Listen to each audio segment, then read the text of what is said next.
Hi, my name is Serena, and every morning I like to make a fresh cup of coffee. However, recently I discovered I really don't know much about it, so I've decided to go on a journey to find out more. Coffee is a beverage with a strong flavour prepared from the roasted seeds of the coffea plant. It is one of the most consumed beverages in the world. The beans are cultivated in over 70 countries. Green unroasted coffee is one of the most traded agricultural commodities in the world. I wanted to know how coffee is made, so I travelled to Salento in Colombia to find out more. Colombian coffee has been recognized worldwide as having high quality and a distinctive taste. For Colombians, coffee is not merely a bean, but a part of their national identity. In fact, coffee growing is the largest source of rural employment in the country. Nestled in the foothills of the Andes, near the town of Armenia, Salento is in the heart of the Colombian coffee country. I went to see Timothy at Finca Don Eduardo to find out how coffee is grown. Welcome to Finca Don Eduardo. It's called Don Eduardo because I'm Timothy Edward, and Don Timoteo didn't sound very Colombian, so we went with Don Eduardo. 300,000 coffee farms in Colombia. There's a lot of coffee farms in Colombia. Now the average size is very small, 2 to 3 hectares. This farm, by comparison to most, is quite large. This farm is 7 hectares officially, 12 unofficially. Now the difference between the official and the unofficial measurement, the official measurement is flat on a map. The unofficial measurement is when you walk it. So you get a lot more land. Coffee was introduced into Colombia in the 1730s into Santa Marta, and from there it spread throughout Colombia. Everyone in Colombia grows Arabica coffee. There's no Robusta grown here. Robusta coffee, not a very good coffee, lots of caffeine, not so much taste, and you usually grow Robusta coffee at low level and where there's no frost. Now Arabica coffee is a more complicated plant, and Arabica coffee needs certain conditions to grow. Obviously you don't grow Arabica coffee where there's frost. None of the coffees like frost. But aside from that, you grow Arabica coffee typically at altitude, usually between 1200 and 1600 meters in altitude. You grow it between the tropics, the two tropics, Tropic of Capricorn, Tropic of Cancer, the middle belt of the earth. You grow Arabica coffee, you want 1 or 2 wet seasons a year, and you want good volcanic soil. So given those criteria, you can grow yourself Arabica coffee. About 1/3 of the world's trade is Robusta, about 2/3 is Arabica. There are lots of different types of Arabica coffee. They're called varietals. There's over 100 of them. The varietals of Arabica coffee fit into 2 categories. Okay, you've got traditional Arabica coffees, they've been around a long time. You've got modern Arabica coffees, they haven't been around a long time. Now the moderns are hybrids. The moderns have been developed in the lab. Most people in Colombia these days are growing the modern types of Arabica coffee. There's a lot of financial attractions in growing modern coffee. Most coffee farms will have more than one variety of Arabica coffee growing on the farm. You spread the risk around. You don't have one variety of coffee, you have various varieties of coffee. So if something's going to come and attack your coffee, you lose some of your coffee harvest, not all of your coffee harvest. Okay, but when they come to pick the coffee, they pick the coffee all together. It doesn't matter if it's modern, traditional, red, orange, they just pick it all together. You pick your coffee cherries when the coffees are red or orange. You can take the skins off the coffee cherries by hand, by just simply popping the coffee very easily in your hand. However, it's more common to use a machine called a despulpadora. Basically, there's a square bar that turns around very slowly, and a copper drum underneath that turns around, and what's happening is the coffee beans get squeezed between the two. The skins come one side and the coffee beans come the other side. The coffee beans come through and are collected in a sieve. You put your hand in the sieve and move the coffee around, and all the beans have been split correctly will go through the slots. All the coffee beans that haven't been split correctly will get recycled and done a second, and if necessary a third time. And we're going to take the sugar out of the coffee. Basically the washing, it's a fermentation process. You just soak the coffee in water as you would beans, lentils, rice. The water will get drained away, fresh water will go in. If it changes colour, then the coffee's got more sugar to come out. And then keep changing the water on a semi-regular basis until the water stays clear. When the water stays clear, all of the sugar's out. 18 to 72 hours, all the sugar will come out of the coffee bean into the water, and a lot of the water has gone into the coffee bean. The first of the quality control checks, any coffee bean that floats on the top of the water is low-grade coffee. That's domestic coffee. The water has taken out the sugar, now you need to get the water out of the coffee. Getting the water out of the coffee is much easier. What you do is you simply dry the coffee. Now you dry the coffee, you can dry coffee in an oven. However, it's expensive and it's rather easy to start roasting the coffee by mistake. Most people dry the coffee the traditional way. The traditional way is you put the coffee in the sun and let it dry naturally. That's where most coffee farms stop. You take that sack of coffee along to the local coffee merchant and he will buy it off you.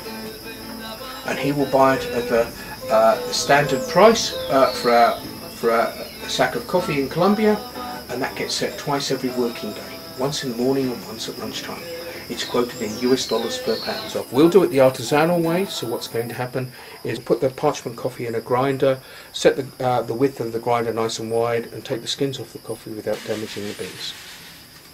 The husk will then get blown away, and then what we'll do is we're going to roast the coffee the old-fashioned way. So we'll use a wok, and it'll just be a question of turning the coffee using a wooden spoon, just turning the coffee. Now basically it's usually a dry roast, you don't add anything to the roast. You need to keep the coffee moving, so typically most people will roast in a drum where the coffee is turning around, or they'll roast in a big pot with a mechanical stirrer that keeps the coffee turning around very, very slowly. 5 to 10 minutes the coffee will start popping like popcorn. That's called cracking, and basically what happens is the bean is cracking open. And basically at that point in time the coffee is starting to cook from the inside out. Now at that point in time you can't stop it cooking. You have to let it cool down and it will keep cooking like a steak will. Part of the magic of roasting coffee is knowing where it is in the roasting cycle, so you can start it cooling so it stops at the colour you want. If you wait until you've got the colour you want, you go past it.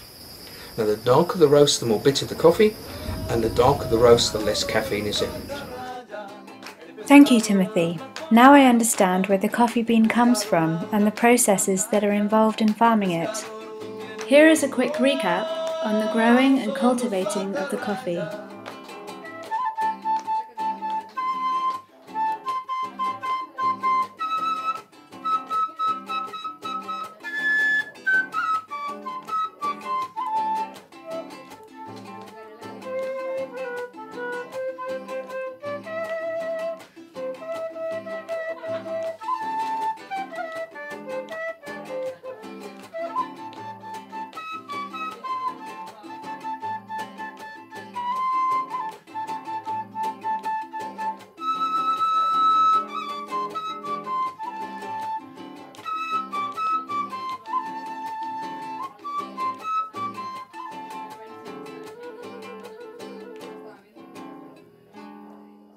How do I make the perfect cup of coffee?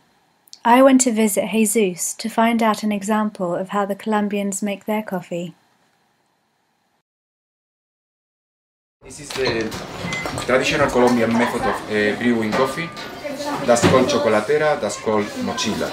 When we are cooking coffee using a filtering method, we are going to extract a lot of caffeine out of the coffee, but little oils.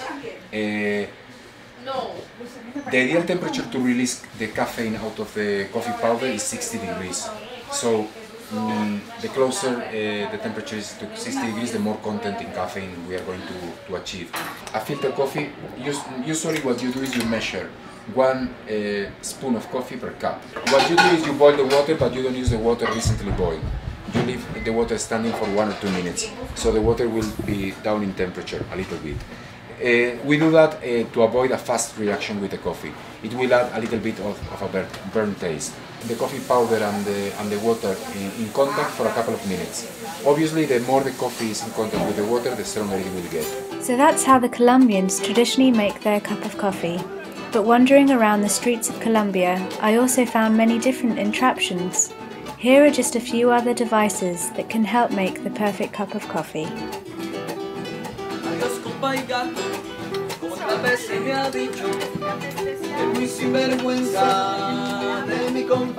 With this device, which is called Aeropress. It's a very popular device in the United States.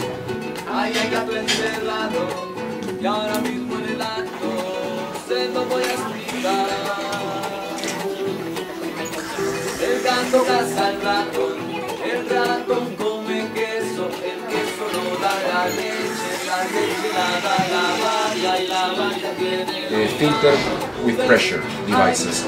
It's called mocha in Italy. With water, you fill this thing with coffee and you close it up. Por decirme que, lo digo sí, sí, por decirme que, lo digo sí, sí, por decirme gato, lo voy a matar a mi compadrito. Ay, lo voy a matar. A ese sinvergüenza. Ay, lo voy a matar. Ay, por ser canalla, Lo voy a matar. cuando el chivo es chiquito, es chivito, pero cuando Coffee is slightly acidic and can have a stimulating effect on humans due to its caffeine content.